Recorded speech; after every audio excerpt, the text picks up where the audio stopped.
This is Lee Ridley. I was lucky enough to achieve 2 promotions with Scunthorpe United, but nothing compares to the joy I experience when listening to the Iron Hour podcast. Just a heads up, this podcast contains strong language. You know, the good stuff. If this isn't for you, turn off now. For the rest of you, now fucking enjoy the podcast. Welcome to another edition then of the Iron Hour podcast. We're here at the Black Door, but we're just recording the audio today. The venue's a little bit of a bomb site, to be honest, in the back room. There's a lot going on, and it's a working day at the Black Door, so we couldn't use the main room. So we hope you forgive us this week. We'll be back with video hopefully next week. So I'm joined by my 3 usual panel today. I've got Marco, Gareth and Max. Now, we wanted to start this episode just by saying and kind of reiterating some things that we have previously mentioned on social media and indeed on the pod. We just want to kind of say again, we are 4 members, 4 football fans, 4 members of the community. We each hold our own views and we don't collectively hold one view as a podcast. I think is that a fair comment, Max? I mean, yeah. I mean, I've got opinions about the bin collections in Ashby, yes. But obviously these 3 are far too sensible and well-rounded to care about that, so yeah, definitely. No, and I think for us, when we started this project, that was always our USP. It was our selling point, wasn't it? Was that we each hold different views. And Marco thinks that Italy beating England in the European Championship final was the greatest thing since sliced bread, yeah. Whereas I think it was like a bigger travesty than yes. pineapple on a pizza. But so equally, I think, you know, when we've looked at previous topics, you know, you Max, have obviously you've given your opinions on the potential training at Ilkeston. Yep. I've given my views on the potential closure of the academy. That's all. I guess we just wanted to get that out there, didn't we? I mean, for me, I've seen a few on Twitter, X. I'm never going to get used to that. I just don't want, we as a podcast just don't want people to think that we're hiding away or we're not coming to. But it'd be unfair to put a statement on our social media podcast giving one opinion when there is 4 of us, so it's hard to get just one statement out there. Like I said, hopefully this podcast sheds a bit of light on all our opinions, rather than just one false statement, just for the sake of it, to sort of keep things neutral. So. Well, you should have done the statement. Very politician like that. Very good. Marco, do you have opinions on the bin collections in Ashby? A lot of rubbish. Hey, very good. Right, I think we have to kick off this week by talking about the off-the-field situation at Scunthorpe. Now, again, we are a football podcast. We're going to talk as much as we can about the football, but you know, we have to address, I guess, the elephant in the room. So first and foremost, I'll come to you, Iron Army. Is that because I put mouse weight on? Elephant in the room? Yeah, maybe. I'll be honest with you, I'm not sure. I think I could... This is why we're not recording, really. Put your trunk away. So first and foremost, the situation as we understand it tonight, on recording, Wednesday night, and remember, this is a fluid situation, but the situation as we understand it right now, the club is up for sale. Right. So David Hilton has suggested in his statement, the club is up for sale. He wants to, in his own words, return to his own life, you know, the previous life. And he's also kind of admitted in that statement that HMRC will at some point in the near future file a winding up petition. So that's kind of the situation that we know of through the statements that the club have issued. What's your take on the club being up for sale, Gareth? I think it's probably for the best, just with everything that's going on. Yeah. I just think it's been good for him to step away, not just for him, for his family and whatever else, but he needs to step away, just with everything else that's been happening as well. Yeah. Just in the media but yeah, if it was me and I was in that situation, I'd think, yeah, screw this. I guess there'd be people that would have similar views, and I suppose there'd be people who say to you, agree, but we also need to make sure the club is in a safe position. Oh yeah, say can't just sell. I don't want him to just sell it to anybody. I know it's up for sale, but I don't want, you know what I mean, my missus to come in and say, I'll buy it. Yeah, well, she'd be able to afford it, wouldn't she, with all those shirts she's making? Possibly, but no, it's got to be as well the right people. It can't just be given to somebody that's just not going to give a toss. Yeah, for me, we've made that sort of a few podcasts back when we've said when we want, obviously it's one out, we've been quoted like saying we would have took anybody. Yeah. Like, I mean, we jokingly Yeah. said like we'd literally like a terrorist. Well, you said that. Yeah, do you know what I mean? Not we, no, but we again. would. No. Individual minds. No, but we would. What we were so desperate, we just wanted that. But I think that's what's got into this situation. But we're in the same situation now. But I think the club now has more hit home with how bad it actually is regarding the stadium and the off-field issues. It has to be sold to the right person. Now I know David said in the statement that he will continue paying the players, paying the staff to keep us going to that point. I mean, if we're having a balanced conversation, that is great. If that happens, that is great. That needs to happen. We need that stability Of course, on it the needs pitch. to happen. It's That's key. It is key. Yeah, for me. So, I guess whilst you've mentioned it, only rumoured at this point, and we wouldn't like to suggest that this is any shape or form concrete.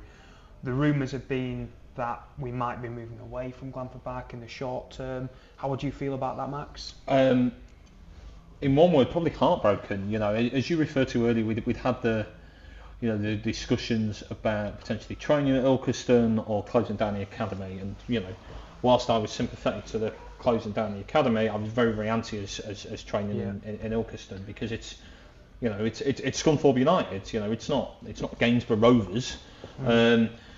Look, it's always been a potential that's been on the table with the ongoing legal case, that's reared its head before.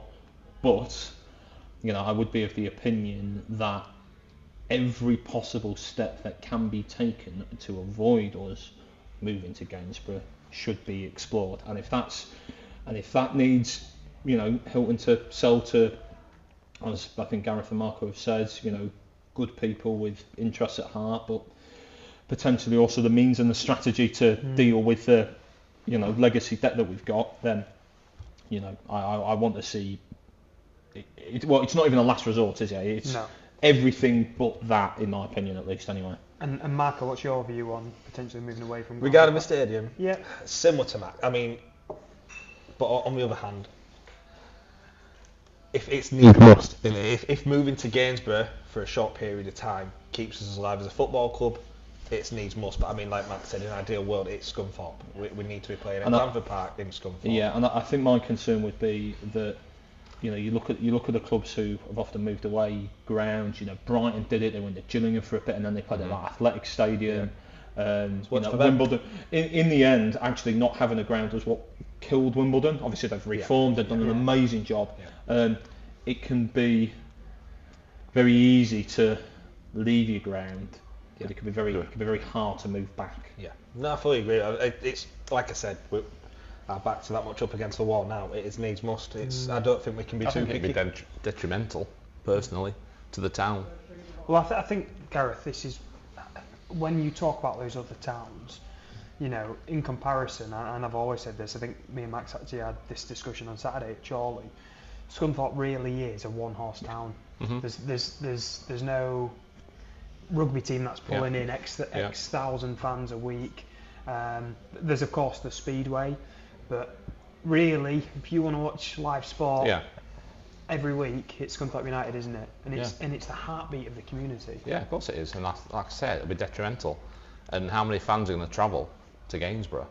And it's the income side of things as well, and I think it'll just rip a hole, personally. And I think some fans would probably look at it and not come back. Yeah, I think it'd, take people away from the game. Cause it's a Saturday. People come on a Saturday. Scunthorpe's at home. I'll go and watch them. Yeah. Going to Gainsborough, it's like, how am I going to get there? You know what I mean? Trains, buses. Yeah. It's just, if you're not driving. Yeah, but for me, the big one with that would be the other implications, such as the sponsors. Everything around Glanford Park, where people have got deals in there for the season. Well, I know. I presume the club would have to pay back a lot for the sponsorship. You've just got a new scoreboard. Yeah. but then, do we currently have the money to refund those kind of things? Like, it's. But then I suppose the club's thinking, David Hilton's thinking at the moment, would be to do with the legal battle for Glanford Park and the financial ramifications of losing said battle. Is that a fair assumption? I mean, it's a fair guess. I wouldn't want to put words into anybody's mouth, let alone Hilton's at this moment in time. But it's only was it a month since the case at Leeds Combined Court when, you know, comparatively speaking, it was a good result for Scunthorpe. You know, things were relatively chipper. Clearly, some things have changed since then. But yeah, as I say, you know, I as someone who, you know, I lived away from Scunny for 8 years. I'm still in touch very regularly with the London South East Supporters Club. You know, people who are from Scunthorpe. I mean that, you know, even their parents are from Scunthorpe, and the team follows them. It's often the thing that takes them back to Scunthorpe, you know. It's your one big link with the town, with the community, with where you grew up, and going to Gainsborough KFC isn't going to be quite the same thing as I'm going home on Saturday to see my team play with my family and my friends, and I'm sure there'll be, you know, thousands of supporters who would feel the same way, I suspect. I suppose the other things that happened this week was, you know, there was a lot of media attention around the club on, I think it was Monday. Gareth, you first, your views on those events. I didn't see them till late, so I was down in London with friends, and I didn't even have my phone out to check stuff. When I came back, I was just like, what? For me, what do you mean, the bannings and just everything? For me, I don't think it should have happened. I just think that there's other ways to deal with things, you know, to just outright say, I don't want you at the ground anymore. I just think it was wrong. But if we move to Gainsborough, going back to Gainsborough, are they banned from Gainsborough? You know, is it carry around to different football grounds? You know, it's just, for me, it shouldn't have happened. It shouldn't have happened. Yeah. Simple as. I just think, you know, people expressing an opinion. For all we know, we could all get banned after this podcast. You know what I mean? It's that silly. No, it is that silly. You know. And are you saying I'm going to make it 2 owners in a row? Well, it's some good going, man. It's some good going. But yeah. I just feel, for me, it was the wrong decision. Yeah. I would definitely echo what Gareth said. I mean, you know, it would be a bit hypocritical if I didn't really, in terms of, you know, I don't think it's a particular secret. I was banned by, you know, owner Peter Swan. So, you know, I don't agree with it. I think, you know, if you're in a situation whereby, you know, you're claiming that people are saying, you know, things that aren't true, or things that are potentially libelous, or, you know, are hosting on a platform in which those other things have been saying, then there are other means through which you can pursue that. And, excuse me, even with like a more cynical PR head on, you know, I would think that any organisation, you know, you're going to attract negative media attention, and there has been a significant amount of that. You know, we've seen it's been, you know, the bans have been covered on ITV. Some of the like tabloid newspapers of the Nationals have covered it as well, and you know, we go top on Saturday if we win. Like, you know, for too long, for too many years, not just under Hilton, the off-field issues have been detracted from the on-field stuff, and I think that's a real shame. Yeah. So I don't agree with the bans, and I you know, I was pleased that one of them for Dave Green has been reversed. I think that's good. I was definitely pleased when I read that. On that personal one, that specific one, the thing for me that really cut through was the thought of a dad not being able to take his lad to the football. You know, again, I was at Chorley on Saturday, and you saw me with one of my lads. For me, that's what Scunthorpe United, that's what football's about. You know, these shared moments between friends, between family, father and son, mother and daughter, whatever it may be. You know, that's what makes this sport so special, isn't it, Marco? Yeah. Reverting back to sort of the bans and everything, nobody wants that to be the outcome. I think it's just got to a point where, not knee-jerk, but it's very sort of, it's a snap reaction. As with, I echo what's just been said. I don't want people, obviously the guys who've been banned, different platform to us, different podcast, we're not rival. We all support Scunthorpe United at the end of the day. Do you know what I mean? Yeah. We're not against anyone. We're not on the same. We all need to be on the same direction. And yeah, to me, banning people is not the answer. There needs to be, no matter what other people's opinions, they need to be able to air that. And I think that's key going forward, whether it's under Hilton or new ownership. Scunthorpe, especially what we've been through for the last few years, we all need to be able to have a valid opinion, and whether you agree with it or not, we can't just be silencing. No, you're right. Absolutely. And if the people who've been banned want any advice, personally, publish a book. It's great for the publicity. But yeah, no, I thought Marco really hit the nail on the head there. So after everything we've been through for the last few years, the vision amongst the supporters it's just the last thing we need. Yeah. I mean, like, sorry, come back to it. We've seen a lot on social media saying sort of like there's two sides, sort of pro Hilton and against Hilton. But I mean, I think we'd all be lying, especially on this podcast. I know we're 4 different minds, but who wasn't sold the dream early on? We got rid of Swan, the debts were going to be written off, our club was back. Who wasn't sold that dream? For me personally, I still don't deal in these absolutes. Like, there's things, in my opinion, Hilton has got wrong, the ownership have got wrong, and there's things that the ownership have got right. 100%. But you wanted to believe. I mean, I'm guilty of it anyway. I wanted to believe that everything was just going to be okay now. When in reality, it's not that simple, is it? We all just wanted, right, we're done, takeover's done, bish bash bosh, we're back to normal, let's win the league. Do you know what I mean? But obviously stuff's happened along the way. Stuff about his past being dug up, which I don't like, but I mean, it needs bringing to the attention because it's caused all these statements, the media press, the coverage. But yeah, like I said, I think I'd be in denial if I said when the takeover happened, I was very, I don't know the word, gullible, and I thought that's it now, we're safe. When there's a lot more, I think the problems are much deeper. I'm not even necessarily sure it's about being gullible or not. I think it's, when you've been going through things, depending on your point of view, it's been pretty solidly for the last 5 years, or actually very least the last 3.5. Awful. Where almost something like every week you think, right, it's going to calm down now. Yeah. The phrase I keep saying on Twitter is just a normal day, please. That's all we want. Yeah. What was it Kevin Keegan says is, I know what's coming around the corner, I just don't know where the corner is. It has felt a bit like that's that. That's where we're really. at the minute. Yeah. There's no sort of no middle. It's either jubilation because of what's on the pitch, or it's the sheer horror of what you think could potentially happen off the pitch. And there's just no middle ground where like sometimes you've got to work on a Monday morning, nice win, but then at the back of your mind is like, God, are we going to be able to play next week? And that shouldn't be the case. You know what I mean? It's very concerning when you're thinking, are we going to be a club in 2-3 weeks' time? Very scary. And I think it'll have an effect on Saturday with the crowd. I really do. That game, everyone should be up for it. Yeah, would it be in Buxton, yeah. And what have you? I just think that with everything that's gone on, I do feel that some people will just stay away. I guess the question as well would be, Gareth, how much will it affect players? Well, yeah, there is that, and that it's payday on Friday. Yeah, that's the thing. We'll find out. Yeah, if they get paid, you hope it wouldn't potentially affect them too much. Particularly as I suspect a few of them will want revenge on Buxton. Yeah. But and genuinely we don't know. We're recording this on Wednesday night, but heaven forbid, touch wood, there won't be any issues. But if there were,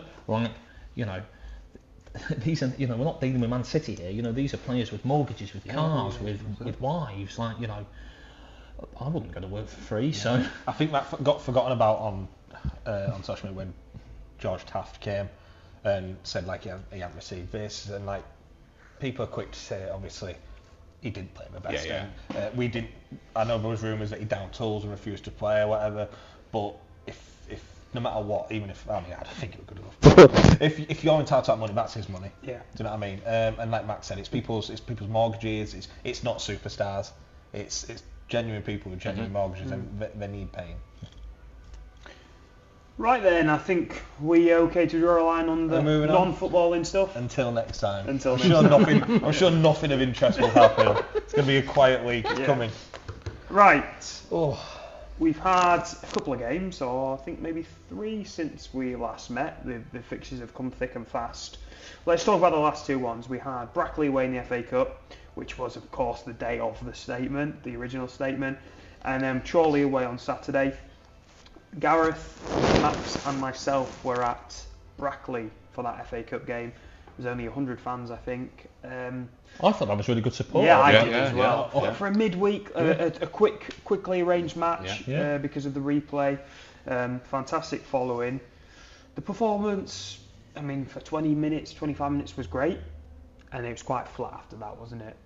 Do you think the hangover of the statement had anything to do with it? Do you think tactically we struggled against quality opposition there, Max? So, in a way, I almost don't want to blame the statement because I think that would be a bit of a cop-out. Yeah. I would say I thought Brackley looked a decent side. They're probably the best side I've seen play Scunthorpe this season. And over the 2 games? Yeah, I think so. I think I actually look at the injury list. I think, particularly in the second half when we perhaps struggle to just have those periods of 5 to 10 minutes where you keep the ball. They're missing Beeston, they're missing Clunan, they miss Law, they miss Scales, they're missing Roberts. Those are 5 players right now who would probably start. Yeah. You'd think Scales will start at the weekend, I guess. I hope so. Yeah.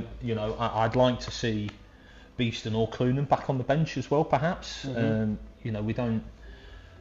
We've been doing our best, and we're probably luckier in some sides than a division that we've still got the likes of Shrimpton and Pugh, who can, and Butterfield, who can come in and do a job. That's what. Sorry, to butt in. No, a lot of other teams, they don't have that luxury. Yeah. We're disappointed because we think with Barebones, with Shrimpton, Butterfield, Pure, they'd walk into other people's teams as their first choice. Yeah. And we're a bit downhearted because we ain't got other key players. So I mean, but yeah, that's nail on the head there. Perfect. Gareth, the Brackley game, how did you see that one? I just thought we were lucky to go in 1-0 at half time. Yeah. Fitzsimmons, but yeah, as Max has said, Brackley, I think they were the best team that I've seen as well. Yeah. In all fairness. Yeah. I think at the home game we were unlucky with the post and crossbar and what have you, but the game at their place, the thing that I liked most about what they did, they just pressed us. They didn't give us any time, and that's what I want us to do to teams. You know what I mean? We have been doing that, and it's just like last few weeks it just seems to have died off a little bit, that type of gameplay. But yeah, I just thought they were really good, and they played it out wide, and they had so much space, and it was just felt like a matter of time. Danny Elliott took his goal well, didn't he? Yeah. Really nice strike, and confidence for strikers is such an important part of the business, and when you have got issues perhaps behind them, if you've got striker or strikers who if he gets one chance, I fancy him, makes a massive difference psychologically for the players as well as the fans. Yeah. And then moving on to the game on Saturday then against Chorley, again I think it was Gareth, myself and Max was there. 1-1. Again we've taken the lead, and again we've not quite got over the line. How did you see that game? And probably the first thing to talk about is again another good finish from Mr. Elliott. Yeah, absolutely. I think probably felt a little bit like a deja vu in terms of, as Gareth has just said, sort of the last month we have had, the sticky periods. Yeah. Reminded me a bit of the Alfreton game where you're looking at it and going, well, it's sort of a point gained because you're away from home to a side in the playoffs. Yeah. But also, I want us to be going into this division thinking, we're going to try and win every game. Correct. Yeah. And also, the goal we conceded, it's just, exactly. It's just so self-inflicted, so frustrating. Then the red cards, and after that we didn't really look like laying a glove on them in the final third, to be honest. I guess potentially Gareth, the standout player from the past 2 games, there's an argument to say was Fitzsimmons. Yeah. Particularly the Brackley game away. Definitely, yeah. Some incredible saves. Yeah, just kept us in it, But then Chorley game knocks it out to Kelly. Yeah. It was Kelly, wasn't it? Yeah. And Kelly wasn't aware of his man, and so I don't know. It was just a mess really, that goal. So yeah, he's had these good points, but when I don't know. Sorry. Thinking out loud. It seems a long way ago now. Yeah, no, it does. Yeah, it does. And a lot's happened since then. Yeah. But yeah, no, I just think that as a team, they just need to believe a bit more. Yeah. And just know that the fans want them to do well, and we're not blaming them for anything that's happening off the pitch or anything like that. We just got to get behind them. Absolutely. Sorry, go on, Matt. No, I was just going to say again. We took more than 400 to Chorley. Yeah. Which with all the off-field stuff is absolutely terrific support. I think as well, special mention probably goes to Jimmy Dean at this point for the way he's carried himself lately, and maybe the performances have been a little bit lacking, but I don't think the heart's not in it. they're definitely giving as much as possible. I agree, and I've got sympathy with Dean, but also any manager who must be looking at it and thinking, he's got himself sent off there. He's passed the ball straight to the opposition man on the edge of our box. There, that referee's done that. At 20 minutes away at Curzon, that pitch isn't playable. We've had stuff flying at us. This hasn't been an easy season on the pitch, let alone off it. No, I think Jimmy Dean, now, like you said, something's happened every week that's making his life even harder than just achieving promotion on its own. I think now with the off-field stuff, Jimmy Dean has got his work cut out, and I do not envy him one bit, because this is something that not many managers have experience with. So his main job is just keeping their minds off the field. Like we've mentioned, the main thing is they get paid. If they're getting paid, then their mind shouldn't need to be anywhere else. They should just focus on the football every week and every Tuesday. Hopefully that's the case, and we win on Saturday. Oh, I'd love it if we beat Buxton. Well, looking ahead to Saturday then. I would love it if we beat them. Love it. That was horrific. I've quoted Kevin Keegan twice already. I'm glad the camera's turned off. Because there were some hands. There were some hands. There was some breasts. It wasn't great. Looking ahead to Saturday then, obviously it's Buxton. Bizarrely, I never thought I would say this 2-3 weeks ago. A club we've got a bit of needle with, mental circumstances. I suppose, I can't even remember if we've done a podcast since the Buxton game. We were saying this earlier. Absolutely crazy, wasn't it? Gareth, do you want to summarise for anybody who's been living in a cave? Will Wattham. Just watch the vlog. How many views are you on? That's had 41,000. I tell you what is quite funny is the podcast before Buxton, I said we won't lose at home for the rest of the season. We haven't yet. No. And I don't know if we mentioned, I did really enjoy that Danny Elliott interview when they said about the missed penalty. What missed penalty? What game was that? I really did love that. I just think the game, it was the hottest day of the year. Only Scunthorpe could flood on the hottest day of the year. That's what it started out. Scunthorpe and Indonesia. Oh, okay. Yeah. Greenpeace here. God. I'm just saying, it was like tropical, wasn't it? Yeah, it was. Yeah, it's like a monsoon. The rain. I'm like sat 7 seats back, and I was getting wet. With the wind and the rain blowing in everywhere, and it's just torrential. But I think the thing that riled everyone, or a lot of Scunthorpe fans, was the reaction of some of the Buxton players and staff going down the tunnel. But listen, if you're a Buxton fan, you love that, don't you? Oh yeah, of course you do. Of course you do. You want your. But we're not players. Buxton fans. Yeah, correct. Exactly. And I hope you enjoy my trip back up. Yeah, absolutely. But I just that's what you get. Yeah. A free bottle of Buxton water for everybody. Equally, just as because we're Scunthorpe fans, when it was announced on the PA system that the game had been abandoned and therefore there'd be a replay, the absolute limbs from the Tony Road end, like we'd scored a last-minute winner. Yeah, I would say that genuinely, to be impartial for just a second, I think that rule needs looking at. Yes. I would say actually, I think the referee handled it very badly. Yes. Both, this is correct. Oh, it's crumbled. Yeah, absolutely crumbled. Both managers have said that there was mass confusion in the tunnel, that they genuinely didn't know what was happening. So A, I hope the referee on Saturday is stronger than that, and B, if I'm the National League, I'm sitting down in the summer and going, how can we prevent that from happening again? Yes, correct. Yeah. I think the issue wasn't that the league ordered the replay. They probably had no other option. The issue was that the referee abandoned the game in the first place, when really they should have been taken off for 30 minutes. The conditions did improve. They should have come back out and finished the game.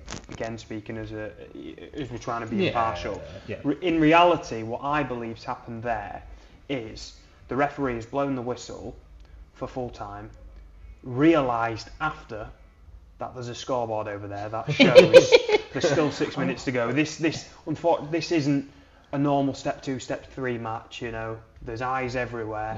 There's over 4,000 fans in attendance, and I think it's dawned on him the ramifications of. Was it what like he's that? done. And then it's no, I didn't blow full time. It was an abandonment. That's what it was. It's like that African Cup of Nations game. The referees tried blowing early about 3 times. Felt like putting on my Scunthorpe hat again. But part of me thinks they've caused this by all the time wasting.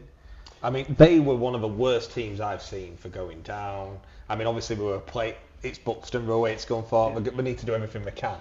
But on the other hand, like you said, the referee, we need to look at the rules. The time waste in that game was ridiculous. It's one of the worst I've seen. But obviously we had a game. But there were a lot of issues, weren't there? Oh, it was like you said, I've never seen anything like that in my life. It was an absolute. I would say as well. So I would admit I wasn't at the Buxton game. I was, watching England versus the Ukraine, which was the wrong. Can I just fit you up on? Why do we say the Ukraine? I don't know. I don't get it. Which in hindsight was the wrong choice, but nobody had phone signal for those 2 hours. Yeah. So I don't know if you've ever loaded your phone up at 7 o'clock at night and gone, what do you mean the game was abandoned in the 95th minute? No, it's never happened to me, that. I hope it never happens to me again. But yeah, it could be an interesting one.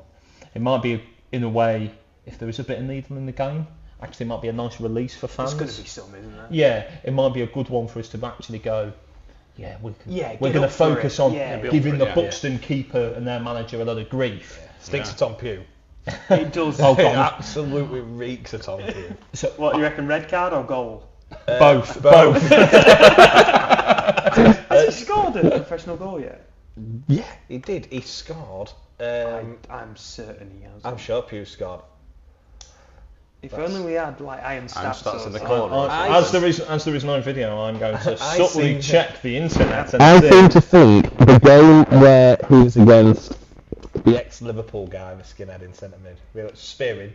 Jay Spearing. I forgot what team it was playing, but I seem to think he scored in that game from outside the box. I remember him missing that goal. But yeah, I think I remember the only reason I mentioned Tom Pugh. Oh God, that was a bad one. So you brought that back. The only reason I mentioned Tom Pugh was because when we were saying about the Brackley game, needing that impact to come on and kill the game, Pugh would have been perfect. Yeah. And Jimmy Dean said that I really could have done with him on my bench. Whilst Max is googling, then I mean, Gareth, I'll go to you first. What's your predictions for the game against Buxton? We'll lose 1-0. Wow. And blame off-field problems. Jesus. If you had a pint of negativity tonight. Yes. It's late. He's been back at work. Still he's back at work. Yeah. I've been back at work 13 days and still no work done. Sticking with that 1-0? Yeah, I do. I just think, with games that we're going to concede, we look like we're going to concede in every game we've played recently. I just think that... Marco? 3-0 Iron. Yeah. Really? Yeah, I'm genuinely quite confident. So genuinely, Jesus, I sit in the middle. Spit it out, Max. 1-1. Yeah. Nobody's totally unhappy. Nobody's happy. They might as well not play the game. I'm gonna go. And according to Soccerbase, which is my Bible, Tom Pugh has not scored a professional goal. Fair enough. I'm going to go a really backs against the wall 1-0 win. Oh, yeah.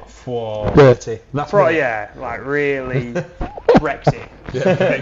We're the ones time wasting at the end. Like the Donny Rhodes. If anything, there wasn't enough time wasting. The Donny Rhodes not giving the ball back. The ball boys go missing. Everything. And then they get another ball, and then we give the ball back. Chef's kiss. I love it.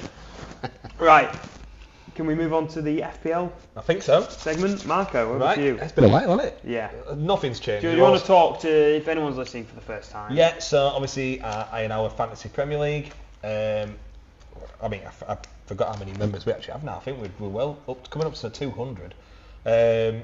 So yeah, I mean, last few weeks, it's been pretty steady. We've done some high scoring weeks, but this week, so I'll do the normal routine. We've got Oliver Urry. Say it right this week. He's actually on top. I know I gave him a special mention the other week because he got the most points, but yeah, he's actually on top now. He didn't get the most points in the league, got 79 points, which is fairly decent week. In last place, we have Taylor Boothby. He is quite last place, but he has only just joined. He's only been in 2 weeks. And he's had 2 good weeks actually. Yeah. If he keeps it up, he won't be bottom long. So whoever's down there, you've been saved by Taylor. But welcome, Taylor. Happy to have you. Is he the lad on the drum? No. Oh. Is he? I don't know. No, it's the guy on the flag. No, he's not. He always wears a flag. No, that's that's not him. Taylor often comes with like a flag. That's going to be Robert Clark. Yeah, Rob's the one who has the drum. Rob, so, they're both good lads. Yeah. Welcome, Taylor. Anyway, lowest points of the week was Kian Hand. with 32. Oh dear, Kian. It's rough. It is a rough That week. is rough. Basically, pretty much, he didn't have any Newcastle. Who did he have up front? Harry Kane or something? So, special mention to Josh.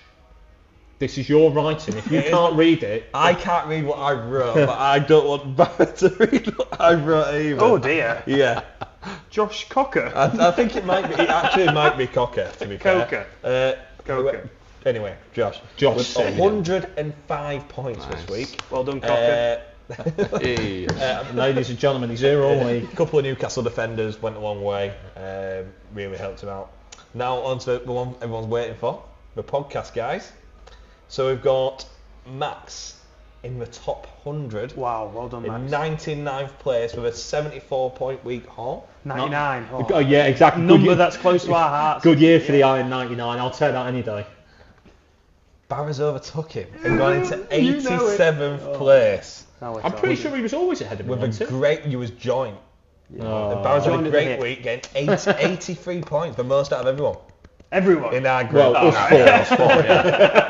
Yeah. Marco in That's you. 74th. Well done. Yeah, You're dropping though. I triple captained Haaland and only bought 61 points in. Have you saved the best to last? Very disappointed. I'm putting the strongest at last, holding everyone else up. We've got Gareth in 170th. Of the 100 and... But Something. I think it was like 190 odd. That is great, I'll mate. take it. I'll But take it. 70 points isn't a bad one. Well I mean, you done. got more points Very than me true. and I triple captain Haaland. So yeah, that's it for Fantasy Premier League this week. I did say it last week, but we actually will look at getting a prize for next week now. Yeah. As soon as Oliver Urry stops playing well, so I've actually got a chance. But yeah, no, it's been another good week. I think coming up is a double game week. So Yes, but I think only for Luton. Luton Town, so get them double Well, triple you've got captains. McAtee. Has he gone Nobody's got McAtee. If you've got McAtee in your team, it's a -10 and you'll never get a mention. Also, he's currently on loan at Barnsley. That's what I was So just saying. Yeah. now? Right, next section then is brought to us by Iron Stats, who we mentioned just a moment ago. The stats this week, to be honest, most have come from his Twitter page. I know he's been a very, very busy chappy this week. If you want to follow Iron Stats, he is on X, formerly Twitter. And guess what his name is? Iron Stats. Correct. Great name. Yeah. Does what it says on the tin. Does what it says on the tin. So, Danny Elliott has scored 5 goals in his last 6 games. And that means he has scored in his last 4 consecutive matches. Elliott and Whitehall combined have scored 16 of 21 goals, I think it was. Although my stat, I'll tell you what, I'm making a mess of this. I absolutely butcher this. 16 of 21. Fitzsimmons made 9 saves against Brackley last Tuesday. That's the most from any Iron keeper since December 2018. Great. That's a great start. That. Yeah. Who's the keeper? Seven, I know this. Yeah, 17, 18. So it should have been Jilks. No. Daniels. No. Oh. Anik. Anik. Jack Anik. Oh, okay, fair enough. Just telling you. Listen, mate, don't give me them looks. Who was it against? Do we know? Yeah, Barry. Not look as a smug anymore, is he? Well, they'll never know. There's 2 fingers And the raised. last one, Danny Elliott, is the first player to score in 3 consecutive games, which we now know is 4. The first player to score in 3 consecutive games for the Iron since... I'm going to guess and say Josh Morris. He had a really good run of form. Gareth, Oh. yawning over there. I was yawning. I don't know. You don't care, do you? No. I'm going to say Hopper. No, it was Kevin Van Veen, December 17 to January 18. Scored in 3 Says something when we're going back that far, doesn't it? Yeah. Long live King Kev. Yeah. Long and keep kept. We should do a Right. podcast about him. Yeah. Max, Yes, moving have swiftly you on. prepared? I have prepared a quiz. So Barra's been very busy with his work this week. So we've decided to give him a little bit of a break by letting him not have to do the quiz this week. And my punishment for having been so woeful and also mixed up the words European and world is that my punishment is that I'm the one who's come up with the quiz this week. So I think that's our punishment. Do you know, I really don't like this new Gareth. Yeah. to be fair, you might be agreeing with him once you listen to the questions. So there's going to be 2 questions for each of you. One of which will be related to Scunthorpe United, and one of which will be related to a passion of all of yours. So it's not about. No, it's not. Let's make that clear. Can I just say, because I always forget to say this, and it's easy when I'm not the host of the quiz to remember to say this, please play along at home. Oh yes, absolutely. We often have people saying, oh, I got this many from this many, and I think, why do I never tell people to play along? So please play along from home. So, Andy, as we know, you're a big fan of getting punched in the face. Yes. You're a big boxing fan. Yeah. If anybody out there ever needs an MC, Andy's your man. So, question 1 for you, Andy. Yeah. The great Muhammad Ali had 56 wins and 5 losses across his career. Yep, so that's 61 fights, thank you. Yep. Quick maths. How many of his 56 wins were by knockout?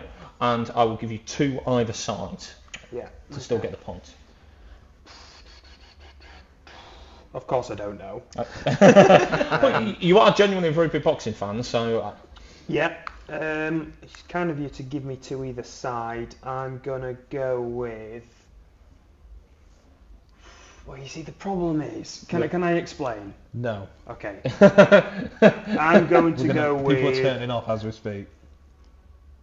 39. Ladies and gentlemen, give the man a point. The answer was 37. And 2 either side. Excellent, so that's a point to Andy. Thank you. Great answer. That's a 38. Well, you didn't say anything. I mean, come on, that's impressive. It's very impressive. Very good. Very As impressive. impressive as my answer. Gareth, obviously to many Iron fans here, they'll know that you secretly live in Doncaster. Not that secret. So, a question about the Irons' rivals in the good now city of Doncaster. Buxton. Did you ever play at the keeper? Did I play? Yeah. In the charity game. I remember we could get that picture out again. I did. In what year were Doncaster Rovers Football Club founded? Oh, for crying out loud. And likewise, I will give you the same as Barra. You can have 2 years on the side and get the points. 2 years. Oh, What, you don't know what your Doncaster Rovers were founded? Cheers for that. I have no idea, genuinely have no idea. And I will just go 1901. I'm afraid not. It gets to either side. Tell me it's like 2010 because they reformed.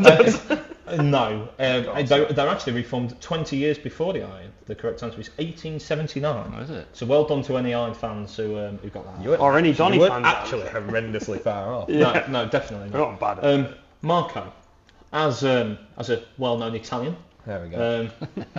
It's the name. I thought you were Spanish. No, it's the name. One told me.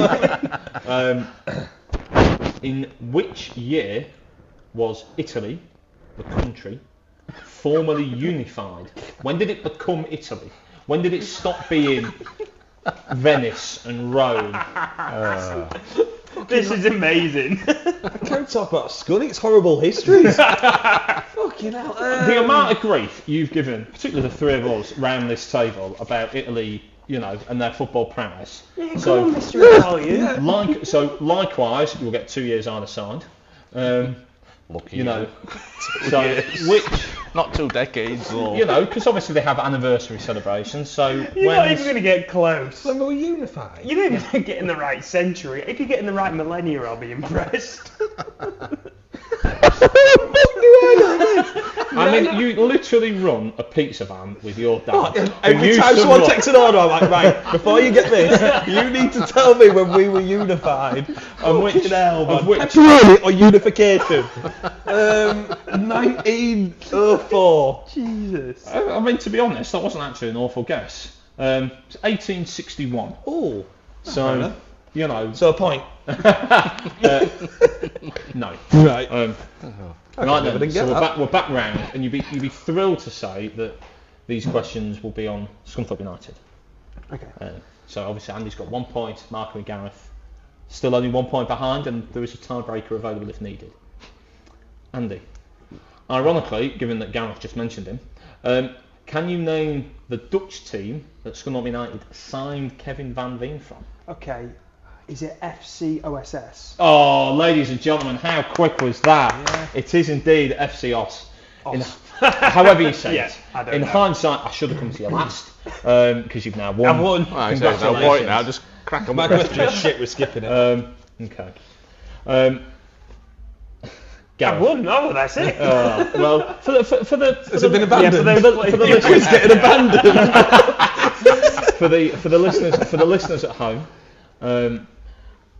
Gareth, your question 2. Scunthorpe United's highest ever home attendance it was 23,935 in the FA Cup 4th round on January the 30th, 1954. Yep. Who the Irons playing? Now, if you'd read a certain book, this is talked about. Is it? I have that book. In the bathroom, ready for toilet paper if needed. And no, it's in the fireplace. Yeah. I will go Tottenham. Very, very, very good guess, actually. I think Tottenham. I think are second or third on the list, but it's not Tottenham. Can I have a guess? Marco first. Don't say what I've just said. Marco, give your guess. Because Don't you dare. There was a bit of conferring. Don't you Thought dare. about it long and hard. Andy can show me his notes if needed. Because I think Tottenham's second. And I'm going to say... I didn't like Max's face then, so I'm going to change my answer. I've never had been a good poker face. I'm going to say... Everton. Incorrect. Well, I thought it was Liverpool. Incorrect. It was Portsmouth. Okay. But three good guesses there. Did Andy Parton not score? That was it. Thank you. And then final question, Marco. Can you claw into second? I think I can. A silver medal. Yeah. Some good Like questions. Gareth there, really. Question 2. Who is the Scunthorpe United player to have received the most international caps? And we're on about football here, not cricket, so the answer is not Ian Botham. Okay. Who is the Scunthorpe United player to receive the most international caps whilst at the club? So not who went on to get 80 caps after they left us, whilst they were at Scunthorpe, who got the most caps? Okay. Is it Grant McCann? Correct answer. So 2 points to Andy, 1 point to Marco, 0 points to go. The tiebreaker would have been, obviously not needed, well congratulations Andy, would have been how many caps did Grant McCann accumulate whilst at Scunthorpe United? If I get this dead on, I win. Yeah. But go on. You said yeah. I reckon 16. 21. I was going to say 15. Well, 15 would have been closest because the correct answer was 12. Oh. So well done if anybody managed to match Andy's haul of 2 points, or indeed got 12. 12 points. The number of caps, or heaven forbid, all 6 points. I'd have been very impressed if you did. Right, I think we've got enough time for another regular segment, which is I always get this wrong, hero, idiot, and moment of the week. Lovely. Yeah, okay. Spot on. Hero of the week, Marco. No, you're my hero of the week. Oh, little love hand. I'll give you the point. Who's your hero? So my hero is a bit of a hero, but I suppose could have been a moment as well. It's Neil Warnock signing off. Yeah. I think, well, I say signing off, I think he won't be signing off. He's going to do another job in him. There's no way he can sit still for a season. But yeah, and the Stoke fans giving him it at the end, it was just such a fitting. I mean, we're talking like he's died. He did. I mean, him with his last game, we love Warnock. How happy he looked. Yeah. When them Stoke fans were singing Neil Warnock is Lord. Yeah, it's going to be hard to top that. Gareth? It is. Hero is James Moody. Yeah. Oh, good. Just for dealing with all the media at Scunthorpe this past week. I don't envy him one little bit. But yeah, just getting on with it and We could give that one every week. Yeah. We say how much Moody does for the club. Yeah. It's massive. He even had to put up with me earlier today, not knowing the ticket office was shut on Wednesdays. So Well, you didn't message him privately, did you? I'm sorry, Moody. No, Max? I can't really follow them two, but I'm nonetheless my hero would be Mike and the whole team at Redburn Club. Before this podcast, Marco and I wanted to watch the Cagliari game. His team in Italy. Sadly, they lost 3-1. I thought they played well though. You know, they may yet stay up if they play like that. But you know, the number of places in Scunthorpe that at 5 minutes' notice would be prepared to put on Italian football is not that high. It's a pub that's very close to my heart for personal reasons. So yeah, thank you very much to Mike and the whole team. Do you know what that tells me? You didn't prepare. And you've scrambled something together. This was asked because I put it in the chat. I put it in the chat early doors, didn't I? But yeah, massive thank you to the guys at Redbourne Club because I know. Redbourne. It's my debut there, so I would say Redburn. Yeah. But it is That's because you're normal. But it is actually spelt Redbourne, so I wouldn't kick off. Yeah, but yeah, massive thank yous. Not everyone wants to put Cagliari versus Milan on. Gareth gets the points. Yeah. Yeah. I Only one for the game. two very strong choices there, and my last minute scrambling. Do you want to take over? You're really edging to be the Not host, after aren't that quiz. Absolutely. you? So what was that? Please don't go to France. Please don't go. Idiot of the week. Mine is, I don't know if people have seen this because I think it was today. Well, it's today I saw it. They're currently playing now, so I don't actually know what the score is, but it's Pep Guardiola, who I think's an absolute idiot anyway. He is throwing his teddies out the pram again because his Man City team, the multi-millionaires, can't get the players back to Manchester after the Newcastle game tonight. He's got to get the team bus. So he's worried that it may affect the title hopes. I hope so. Because they're not going to have much time to recover. So when we think we've got it bad, or Scunthorpe's got it bad, just spare a thought for poor Man City having to come back on a bus tonight from Newcastle rather than flying. I mean, it's not as if they're playing away in Europe. Like, it's not that far. It's really Well, Newcastle is Europe. Oh, for fuck's sake. Not after Brexit. Hey. Well, I don't think it works like that. But anyway, go on. My idiot of the week, again, a bit of an international football film. I don't know if has anybody seen. It was on BBC Sport earlier today. The Galatasaray players who tried to do what Arsenal did 20 years ago. We're trying to pass the penalty. Oh, yeah, of course we saw this. The great shot of Henry and Pires completely blanking and then laughing about it in the interview. Galatasaray managed to, in a way, F it up even more. So he's passed it straight to his mate, who's run onto it, and he's blazed it wide. Open goal, 12 yards out. Just take a proper penalty, you clowns. My only disappointment is that they sadly still won the game 1-0. I'd have been thrilled if they'd lost. God, we're evil. Gareth. I don't have an idiot. I have idiots. Oh. And it's basically just faceless Twitter accounts. Just with everything that's going on around the club at the moment. They're just laying to anybody for saying the wrong thing in their eyes, or even the accounts with faces. Some of those are idiots as well. In all fairness, but yeah, I just think people sitting in the shadows with the keyboard. You've got I like this new Gareth. I think this new edgy Gareth is the way forward. You've got a picture of your Twitter, haven't you, Barry? Yeah, what? You've got yours in the picture of you on your Twitter. Yeah, very funny. These faceless Well, yeah, no, I just I thought you were saying because it was a bell, and I'm a no. bell, Well, and well, blah, blah, blah. Join the club. Yeah. The shoe fits. I just think it's a time we need to be coming together, not just getting at each other as Scunthorpe fans. Oh, 100%. I can. I'll second that. Scunthorpe United, not Scunthorpe divided.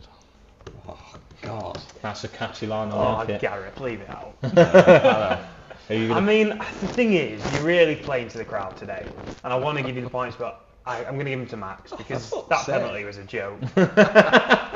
So some of these accounts. Yeah, we know. We've seen him. I feel like I've robbed you, Gareth. I'm sorry. It's fine. Don't worry about it. You were really pissed off tonight, Gareth. Yeah. I love it. I just love it. I'd hate to be one of these faces account. Gareth's going to drive straight through with train. Gotta get on one first. Moment of the week. For me, it's got there's sort of two in it. But it's got to be Newcastle actually beating Sheffield United 8-0, which you don't see very often in the Prem. Massive shout out to the lady that got caught on camera reading. It turns out that she was actually there with her. She goes with her blind husband, and she sort of talks him through the game. She don't actually have an interest in Sheffield United. Did you see the tweet? I saw the tweet. Someone said, "Well, where's her husband? Because he's not next to her." So I think he was playing centre back, which was absolutely brilliant. So yeah, that's my moment. Because you don't get an 8-0 very often. No. Gareth? Mine's not necessarily a good moment. Just Scunthorpe being propelled into the spotlight for all the wrong reasons. No, it is. You know what I mean? It's just this week has affected Gareth. It has. It has. It's affected me. This is a personality transplant. But no, I just think it's it's put us in the spotlight. Yeah, I know you're right. Hopefully somebody with a lot of money's seen it all and thought, I want to help them out. Yeah, it's a good one. The Euro Millions jackpot on Friday. It was £115 million. So my appeal to the good people of Scunthorpe is buy tickets. I said this, and Barra said, "Are you promoting gambling?" I am promoting buying miracles. Scunthorpe fans winning the lottery I said to this. try and get us out of trouble. I buy the lottery ticket, and Barra said, "I am the least person who would want running Scunthorpe." You are. All the people in the world, you're at the bottom of the list. All the people in the world, not just that you know, but like warlords. Listen, Kim Jong-un is in that and Marco's below him. I think Barra's worried about Tom Pugh getting the armband. That's the least of my worries. Excellent, I like it. Just ban everyone. Yeah, can you imagine? And it'd just be us four. Anybody who's ever eaten pineapple on a pizza, you're not allowed. Yeah, straight out. Yeah. Imagine Marco after a couple of ales on the bloody club. ITV be waiting outside. There'd just be people getting booed out by the minute. God, this week's nothing compared to what I'd do. Can you imagine? Who's not answered? Matt? I have answered. My moment of the week is relatively tame in comparison to Kim Jong-poo. However, for me it was Will Evans. Is it Putin? No, Putin. Kim Jong-Putin. No, that is pure evil. Vladimir Puliga. That would have been funny. There we go. My moment of the week is Will Evans's red card away at Chorley on Saturday. I know it feels like a lifetime ago, but I do think there was play acting from Mark Ellis, the Chorley defender. MLS. Indeed. Popular name this week. And, I can understand why the ref has sent him off. But unfortunately, I do think that Scunthorpe players need to be wiser. He'd just been booked 4 or 5 minutes beforehand. And, the Chorley defender's gone, right, jackpot. I'm going to go down here. He got yellow carded as well, but he's been thrilled with that. I just think of the sending off with that one, the one at Alfreton as well. There's been a few moments this season where I think we've been a little bit naive, and that's got to stop.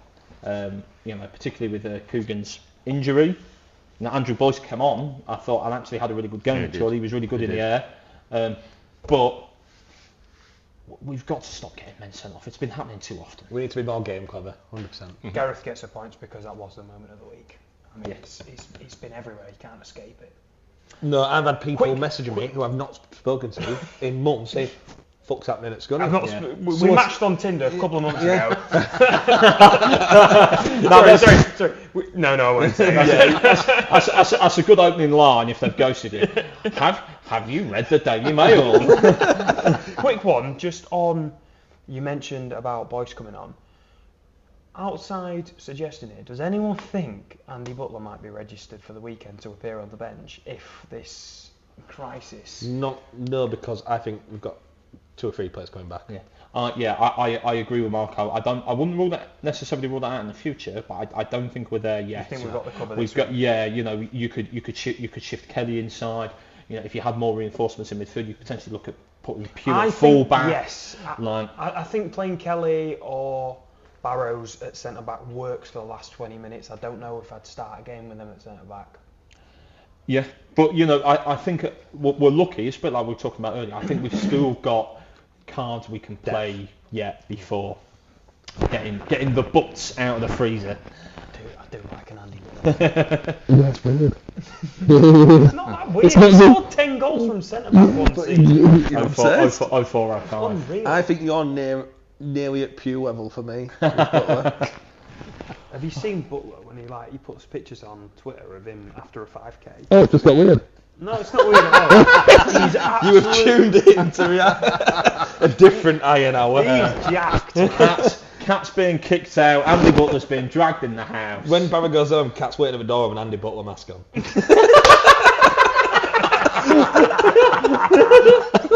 Hey up, Barry, do you want to work on some set pieces? Hey, look, apparently classic Diego Maradona masks are worth 400 quid, so anything Just hang it up in the air, love. I'll get on the end of it.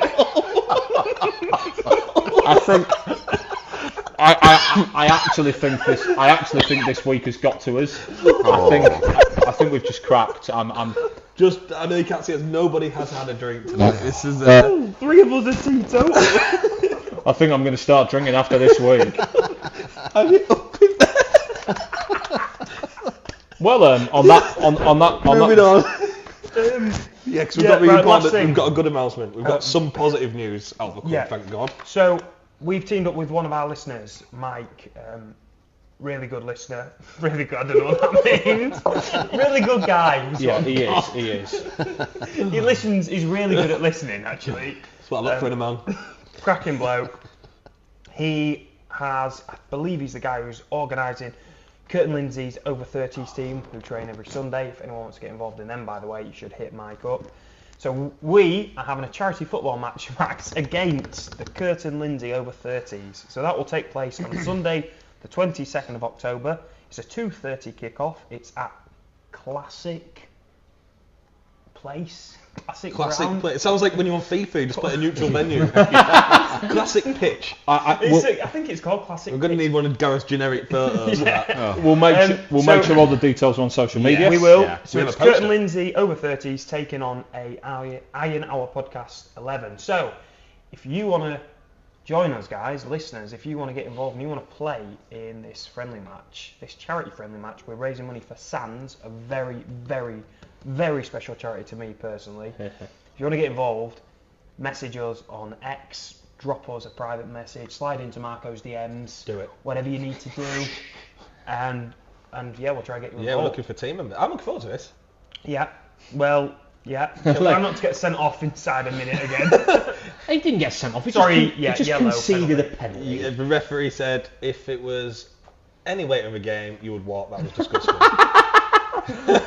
Like I don't Who get was you told that. playing for? What team was you? The Mighty Iron. I've still got that shirt, who but whether I was can it? get. I seem to remember. Was it 7-0? What was the score at the end? Didn't we get I thrashed? genuinely stopped caring. was it? I just we were playing with Grimsby. Do you want to talk about Sands and the good work that they do? Yes. Yeah. So stands for Stillbirth and Neonatal Death Charity. It's listen, I won't go into personal details, but They it's do a charity amazing work. Yeah, they really do. They help out couples, individuals that are going through a point of crisis after either a stillbirth or a neonatal death. And yeah, that's it really. We're gonna have a good fun. We're gonna at least kick a couple of over 30s from Curtin, I think, by the sounds of Marco's. Not the attitude. We're gonna. You can't tell them. Yeah, but Remember, wear shin pads. you don't do it after a couple of minutes like you. You do it when they're not looking, when the referee's not looking. Yeah, but will not be any VAR. We're gonna yes, there won't be. We're gonna raise money for charity, and I think it's going to be a good way for Iron fans to blow off steam after what's been a stressful couple of weeks. We're going to dig Gary Thompson out. Why is known as Gary? Oh. Yes. I love the That photo of picture. you playing It's at getting man. greyer and greyer. It's incredible. It's not grey, it's silver. He's the silver Sorry, fox. That is true, yeah. And he's also a bit upset tonight. He's very upset. I like it. Right, we're going to call it. He's like Yes, Roy yeah. Keane.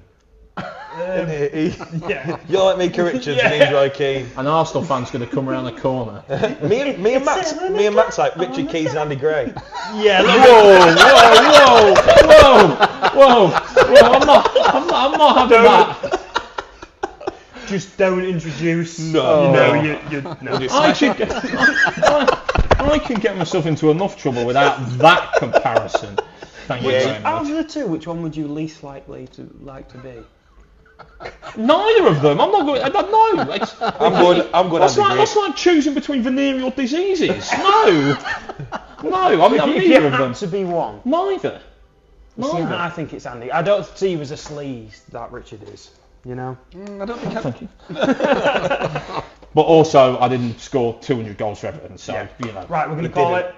I think we call it. Yeah. Right. Thank you for listening to the INR podcast with the usual panel, and we'll catch you. You guys will probably catch them next week. I'm away. We should be videoing. Yeah. Hopefully. Yeah. Like you've explained tonight. It's a bit of a refurb job. Yeah. There, isn't it? Yeah. Right. Up the Iron Hour.